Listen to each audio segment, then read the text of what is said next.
The system is falling apart in front of our eyes. The old world is collapsing. Hurling trillions into the market weekly, and it's still falling apart. This is epic. Fed goes to 0%, injects billions into the stock market, and Dow Jones plummets. This is the same as someone in the hospital who is getting drips, injections to keep them alive, and their tolerance builds up, so they need more and more, then their veins collapse, they go septic and die. The Dow and the S&P 500 are having the worst month since October 1987. Repo doesn't work anymore because they've done it too many times, and the credit markets are saturated. So far, the latest Fed injections haven't done much to lift the Dow. The Fed's gone to 0%, and the quantitative easing levels are unprecedentedly high. The Dow opened down 10% this morning with the S&P 500 down 7.5%, tripping the 7% circuit breaker, which stopped trading for 15 minutes. This is after the Fed on Sunday unexpectedly dropped the Fed funds rate by 100 basis points to virtually 0% and said it would add at least $700 billion to its balance sheet. While the indexes have recovered a bit, they are still down around 7% as of noon, and keep an eye out for a dead cat bounce.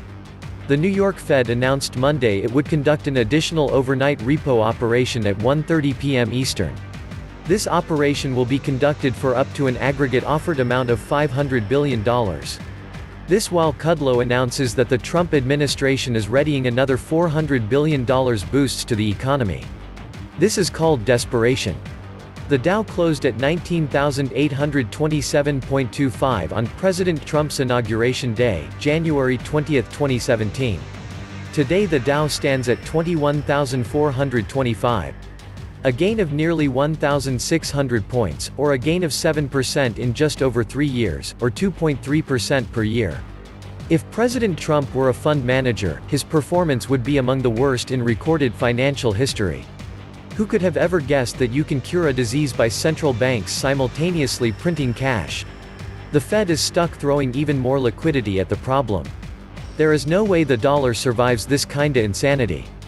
Before computers, the printing presses served as a brake on how much money the Fed could produce. Today there are no restraints on money creation, and we are witnessing the results.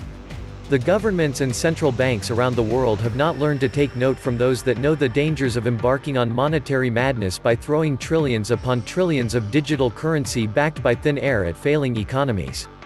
The same people are unable to interpret the past, read the present, and to imagine and empower the future.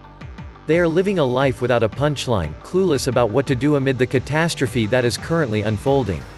A worrying situation for those with hard-earned savings that are diminishing each day with devalued currencies. Central banks are able to print currency but will be unable to print confidence. As of February 2020, federal debt held by the public is $17.23 trillion, and intragovernmental holdings were $6.02 trillion, for a total national debt of $23.3 trillion. Goldman Sachs now says that the U.S. GDP could fall 5% in the second quarter.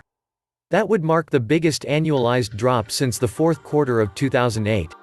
The financial Frankenstein debt bubble has not yet burst, but it will. The bubblegum law states the bigger the bubble, the greater the chance it will blow up in your face. The Fed bubblegum law states, so long as it is not in my face, and they pay me for it, I will keep making bubblegum out of nothing.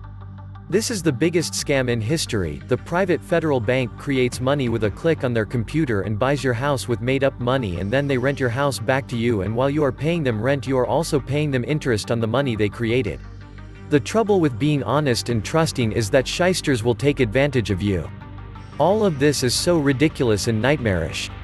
Those people only care about keeping the financial markets afloat. They care nothing about Americans sickening and dying.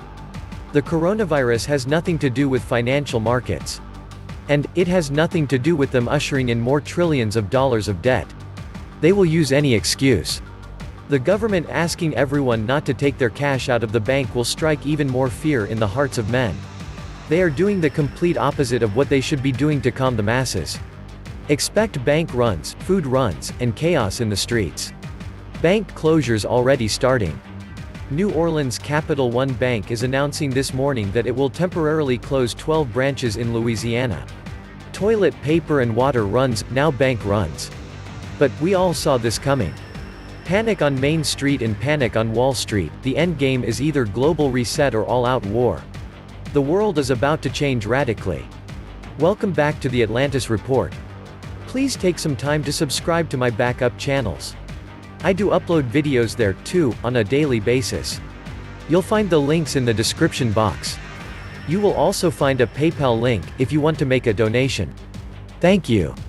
So this is what the death throes of the unsustainable debt-based system looks like. Do whatever you can to distract the populace as you throw trillions into the void daily to keep the illusion from falling apart.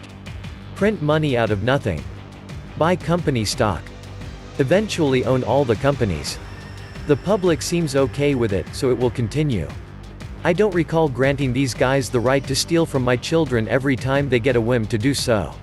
Funny how these arrogant people think they can control the economy. They do all the wrong things at the wrong time. The biggest funny is how people think they have intelligence in all of this. They don't. Politicians are finally getting through their thick skulls that the health and safety of the planet trumps stocks. I fully expect every G7 country to go into lockdown within the week. This will be a unique opportunity to write off the debt and to reset things. The circuit breaks tripped again, and the market is still below Friday's close. The Federal No Reserve Trade Desk piled in and tried to buy the indexes across the board on Friday at last minute just before the close according to my real-time charts. I see this all the time. The Fed was trying to pump the market up. They were pumping it up Friday, getting ready for the announcement on Sunday afternoon regarding the zero interest rates. There are throngs of corporations lining up for public bailouts. Everything from airlines, to big oil and big pharma. And here is a heads up. You the taxpayer will be bailing them out. You have no power to say no. Your vote does not count. You have no voice. There are too many bubbles. Way too many. Premiums over spot on precious metals have started to climb. If rates are lowered mid-week, people might want to get their funds out of banks. And nobody wants the stinking US Treasuries, not even US banks who are drowning in them. Can you see the currency crisis coming? Under fiat money, debt is money. And money is wealth. Since the bond market low of 1981, every dollar borrowed and spent created at least $2 of wealth. The spent dollar bounced around the GDP-counted economy. A second dollar, an asset, a receivable, was placed on the bondholder's balance sheet. 2 or more for 1. Why it was magical. And for 39 years of bond bull market, as the price of debt rose, the quantity of it demanded by investors rose too. So the price people were willing to pay skyrocketed, even as the total quantity in existence filled a veritable ocean of IOUs. Imagine an ocean, 1,000,000 square miles but a foot deep. Today, a bond is floated, and instead of pricing at near zero yield, it prices significantly below that. The difference between last trade, near 100%, and now, a lot lower, comes off every other existing bond in the ocean. Imagine today's bond is a single square mile. Its shortfall in price comes off every one of the million already in existence, even though only one bond traded. This is marginal value as it applies to the whole. We watch the price and yield of the 10-year note and 30-year bond. They recently hit all-time highs, low yield, but since this crisis grew and the Fed panicked, their prices are dropping. If that is the beginning of a trend, then the wealth in the bond ocean is set to evaporate across the board, taking with it unimaginable amounts of wealth and the wealth effect on stocks and the real economy.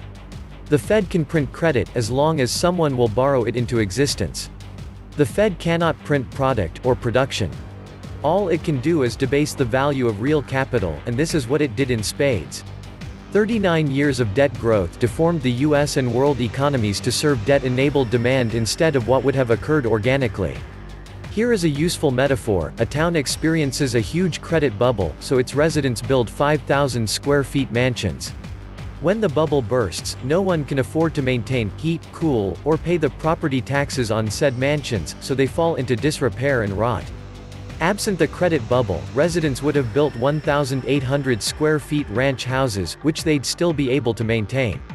So the full effect of the bubble is to literally destroy what would have been, and destroy what was. Every industry now addicted to debt-fueled demand, medical services and insurance, the welfare state administration, higher ed, the old but hardly forgotten military-industrial complex, etc., grew to mountainous proportion these past 40 years.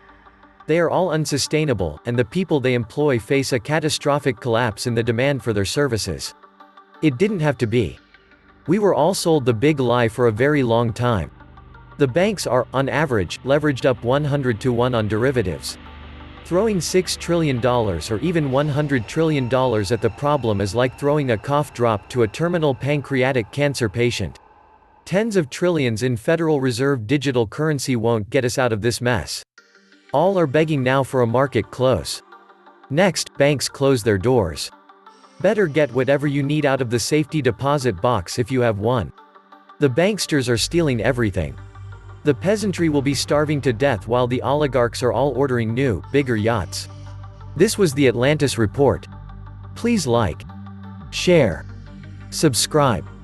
And please take some time to subscribe to my backup channels. I do upload videos there, too, on a daily basis.